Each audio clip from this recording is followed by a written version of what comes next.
Even though we don't like to admit it, sometimes the bad guys, they just look way cooler than the good guys.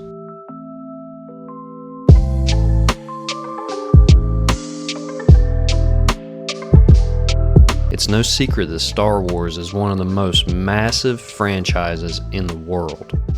And within Star Wars, some of these so-called bad guys, they wear some of the most iconic armor ever conceived. Being pretty obvious by now, these characters we're talking about are Stormtroopers. Even though this model is a bit older, being released back in 2022 by Metal Earth, I knew from the moment I seen it, it eventually was going to end up on my display shelf. For Metal Earth rating this bad dude at an 8 out of 10 on the difficulty scale, and with 172 pieces, you'll definitely have a decently long project on your hands. So be ready for multiple hours of building and possibly frustration. Hopefully, this video is going to be somewhat of a help for this. This model is loaded with cylinders. This is definitely something to consider before starting this build. If you hate shaping these pieces or could just use some tips on how to make them look a bit better, make sure you check out the video I have on shaping perfect cylinders. It'll definitely help you with this build process. But before you go and watch that video, I'd appreciate it if you'd stay here and watch this one first. With this build, all of step 1 went really smooth. You're able to achieve inside folds on both your lower tabs on the upper leg, while the highest tab has to have an outside fold due to the design. I tried thinking of a way around this, but eventually I just ended up accepting my fate with this one. In step 2, the shaping of the foot is an atrocity. The amount of work you need to put into this shaping of this foot for it to look somewhat decent is a lot.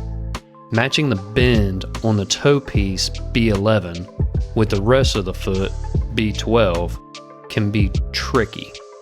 But the real gem of this struggle is shaping piece B12. I struggled pretty hard with getting the back of this foot to look as good as what I have here.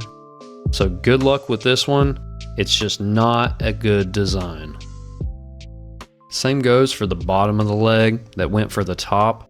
You're able to hide the bottom 2 tabs, but not the very top tab. Also, you want to be careful you're connecting all the joint pieces together correctly, like the knee and the ankle.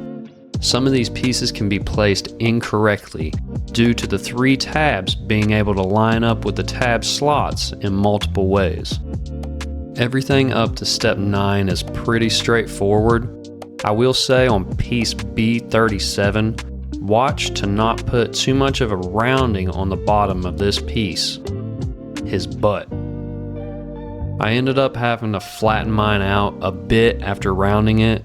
If not for this, my Stormtrooper wasn't going to be taken very seriously with the dump truck he was packing. In step 10, I did use a bit of glue on the back of my tabs for all the tiny bits and pieces on my belt. I recommend you do the same. This ensures that your pieces won't shift or set lopsided on your belt. Out of this entire build, the arms, well truly the first arm, gave me the most problems. The black shoulder pieces and the black elbow pieces can be quite a nightmare to shape and connect together. The upper arm in step 12 was horrible to connect to the shoulder plate.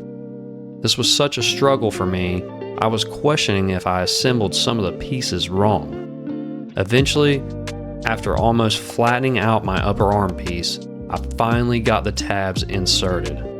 If you struggle with this step, just know you're not alone.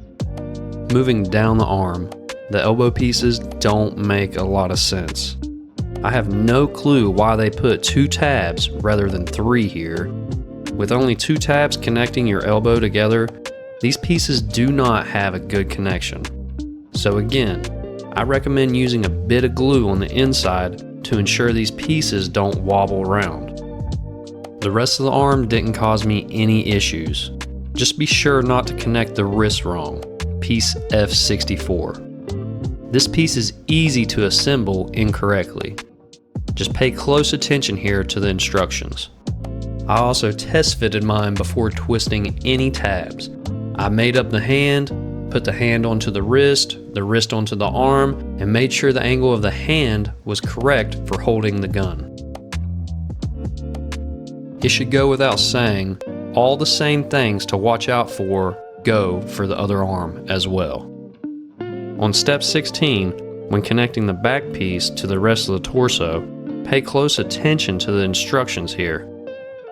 Make sure to connect these tabs in the order the directions tell you to. This way you're not unfolding tabs and taking things back apart like me.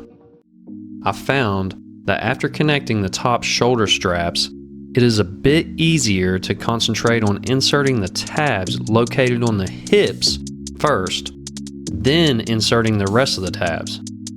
Some of the other tabs actually will probably fall right into place when doing this. The head actually didn't cause me much grief at all. The one part I found difficult to shape was the mouthpiece on the mask.